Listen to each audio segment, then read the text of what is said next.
The world's oceans are under threat. Pollution from untreated sewage, runoff from agricultural fertilizers, and acid rain from vehicle and factory emissions is starving the oceans of oxygen.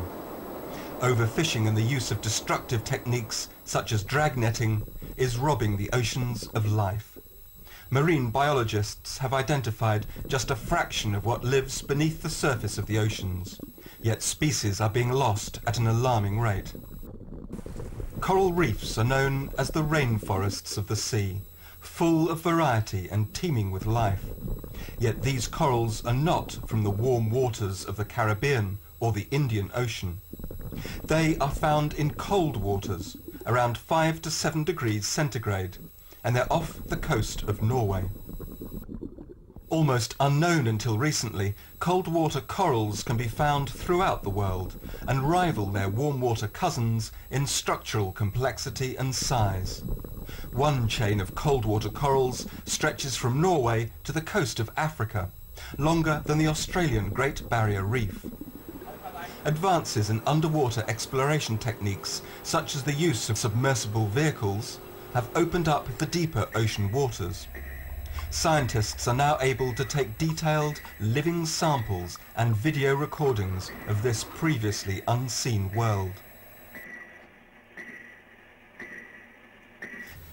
Here we see, for one of the first occasions, a cold water coral reef thriving in the cold northeast Atlantic on the Norwegian shelf. These corals build reefs in total darkness and occur in depths mostly around 400 meters down to 1,300 meter water depths, which is quite unusual for coral reefs to exist. Growing extremely slowly, cold water coral reefs can be up to 8,500 years old and are thought to play a vital role as home and nursery for many predominantly long-lived species. These include a number of fish with high commercial value, such as orange roughy, redfish, Pacific cod, monkfish and ling. However, it's these fish that attract the deep-sea trawlers that in turn end up destroying the reef on which they depend. As we're just starting to understand the distribution and the functioning of these ecosystems, we also document, well, the impacts of human activities, and mostly by mobile fishing gear, like trawls or dredges.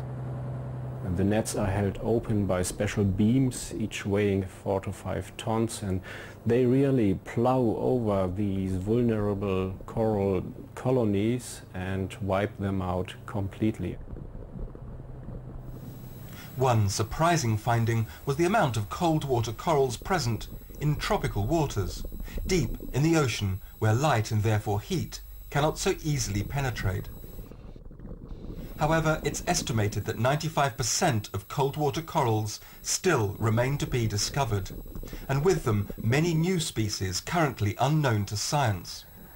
We found not only new corals, we also found associated organisms like snails and clams that were believed to be extinct by paleontologists 2 million years ago, but we found them alive, several of the same species crawling around and grazing on the corals, so that was really a surprise, and we expect many of these surprises in the future if we undertake more scientific missions, and that underpins also the message that we still do not even know how many species are living there and what is their functional role within the cold water coral ecosystem.